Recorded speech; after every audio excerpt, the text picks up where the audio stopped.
ब्रह्मा जी की आज्ञा से दक्ष द्वारा मैथुनी सृष्टि का आरंभ। अपने पुत्र हर्षों और शबलोषों को निवृत्ति मार्ग में भेजने के कारण दक्ष का नारद को श्राप देना। ब्रह्मा जी कहते हैं, नारद, प्रजापति दक्ष अपने आश्रम पर जाकर मेरी आज्ञा पर हर्ष भरे मन से नाना प्रकार की मानसिक सृष्टि करने लगे। उस प्रजा सृष्टि को बढ़ती हुई ना देख प्रजापति दक्ष ने अपने पिता मुझ ब्रह्मा से कहा। दक्ष बोले, ब्राह्मण तात, प्रजानाथ, प्रजा बढ़ नहीं रही है प्रभु। मैंने जितने जीवों की सृष्टि की थी वे सब उतने ही रह गए। प्रजानाथ, मैं क्या करूं?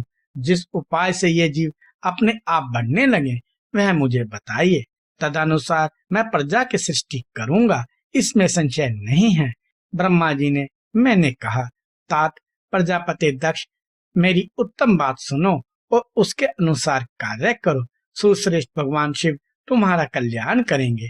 प्रजापति वीरन की जो परम सुंदरी पुत्री आशिकी है उसे तुम पत्नी रूप से ग्रहण करो।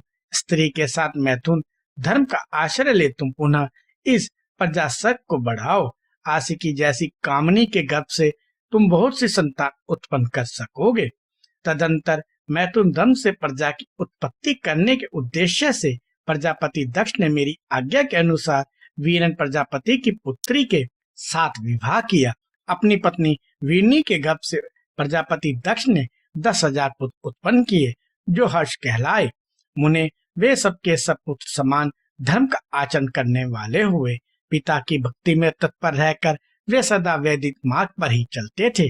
एक समय पिता ने उन्हें प्रजा की सृष्टि करने का आदेश दिया। तब वे सभी दक्षायन नामधारी पुत्र सृष्टि के उद्देश्य से तपस्या करने के लिए पश्चिम दिशा की ओर गए। वहाँ नारायण सर नामक परम पावन तीर्थ है, जहाँ दिव्य सिंधु नद और समुद्र का संगम हुआ है। उस तीर्थ जल का ही निकट से स्पर्श करते उनका अंतःकरण शुद्ध एवं ज्ञान से संपन्न हो गया।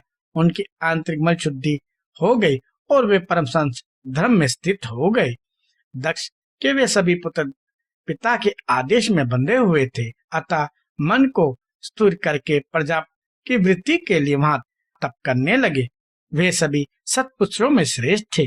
नारद, जब तुम्हें पता लगा कि हर्षगण सृष्टि के लिए तपस्या कर रहे हैं, तब भगवान लक्ष्मीपति के हार्दिक अभिप्राय को जानकर तुम स्वयं उनके पास गए और आदर पूर्वक यूं बोले, दक्षपुत्र हर्षगण, तुम लोग पृथ्वी का अंत देखे बिना सृष्टि रचना करने के लिए कैसे उद्यत हो गए? ब्रह्मा जी कहते हैं, नारद, हर्ष आलस्य से दूर रहने वाले थे और जन्म काल से ही बड़े बुद्धिमान थे। वे सब के सब तुम्हारा उपयुक्त कथन सुनकर स्वयं उस पर विचार करने लगे। उन्होंने यह विचार किया कि जो उत्तम शास्त्र रूपी पिता के निर्वृत्ति परक आदेश को नहीं समझता, वह केवल रज आदि गुणों पर विश्वास करने वाला पुरुष सृष्टि निर्माण का कार्य कैसे आरंभ कर सकता है। ऐसा निश्चय करके वे उत्तम बुद्धि और एकाचित वाले दक्ष कुमार नारद को प्रणाम और उनकी परिक्रमा करके ऐसे पथ पर चले गए जहां जाकर कोई वापस नहीं लौटता।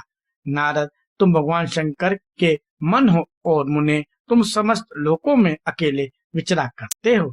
तुम्हारे मन में कोई विकार नहीं है, इसलिए तुम सदा महेश्वर की मनोवृत्ति के अनुसार ही कार्य करते हो।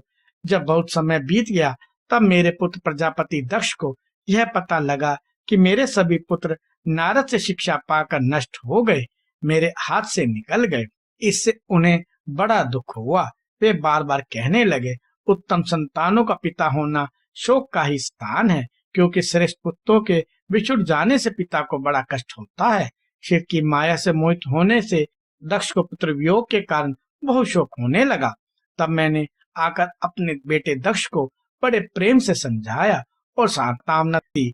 देव का विधान प्रबल होता है इत्यादि बातें बताकर उनके मन को शांत किया। मेरे सांत्वना देने पर दक्ष पुनः पंचजन्य कन्या आशिकी के गर्भ से चावलाक्ष नाम के एक सहज पुत्र उत्पन्न किए। पिता का आदेश पाकर वे पुत्र भी प्रजा सृष्टि के लिए दृढ़ता पूर्वक प्रतिज्ञा पालन का नियम ले उस स्थान पर गए जहां उनके सिद्धियों को प्राप्त हुए बड़े भाई गए थे। नारायण सरोवर के जल का स्पष्ट होने मात्र से उनके सारे पाप नष्ट हो गए। अंतःकरण में शुद्धता आ गई और वे बड़े उत्तम व्रत के पालक स्वलाक्ष ब्रह्म प्रणव का जप करते हुए वहां बड़ी भारी तपस्या करने लगे। उन्हें प्रजा सृष्टि के लिए उदित ज्ञान तुम पुनः पहले की ही भांति ईश्वरीय गति का स्मरण करते हुए उनके पास गए और वही बात कहने लगे जो उनके भाइयों से पहले कह चुके थे। मुने, तुम्हारा दर्शन अमोघ है, इसलिए तुमने उनको भी भाइयों का ही मार्ग दिखाया। अतएव वे भाइयों के ही पथ पर उद्धर गति को प्राप्त हुए। उसी समय प्रजापति दक्ष को बहुत से उत्पात दिखाई दिए। इससे मेरे पुत्र दक्ष को बड़ा विस्मय हुआ और वे मन ही मन दुखी हुए। फिर उन्होंने पूर्वत तुम्हारी करतूतों से अपने पुत्रों का नाश हुआ सुना। इससे उन्हें बड़ा आश्चर्य हुआ। वे पुत्र शोक से मूर्छित हो अत्यंत कष्ट का अनुभव करने लगे। फिर दक्ष ने तुम पर बड़ा क्रोध किया और कहा, यह नारद बड़ा दुष्ट है। देववश उसी समय तुम दक्ष पर अनुग्रह करने के लिए वहां आ पहुंचे। तुम्हें देखते ही शोक वेश से युक्त उस दक्ष के ओर रोज से फड़कने लगे। तुम्हें सामने पाकर वे धिक्कारने और निंदा करने लगे। दक्ष ने कहा, ओ नीच, तुमने यह क्या किया? तुमने झूठ मूठ साधुओं का बाना पहन रखा है। इसी के द्वारा ठगकर हमारे भोले भाले बालकों को जो तुमने भिक्षुओं का मार्ग दिखाया है, यह अच्छा नहीं किया। तुम निर्दयी और श्रेष्ठ हो, इसलिए तुमने हमारे उन बालकों के जो अभी ऋषि ऋण, देव ऋण और पितृ ऋण से मुक्त नहीं हो पाए थे, लोक और परलोक दोनों के श्रेय का नाश कर डाला।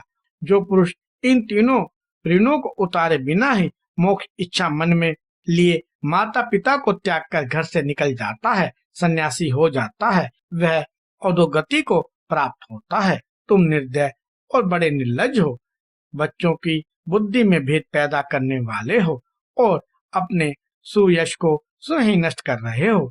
मूढ़मते, तुम भगवान विष्णु के पार्षदों में व्यर्थ घूमते फिरते हो। आत्मादम, तुमने बारंबार मेरे अमंगल किया है, अतः आज से तीनों लोकों में विचरते हुए तुम्हारा पैर कहीं स्थिर नहीं रहेगा अथवा कहीं भी तुम्हें ठहरने के लिए सुस्थिर ठोर ठिकाना नहीं मिलेगा।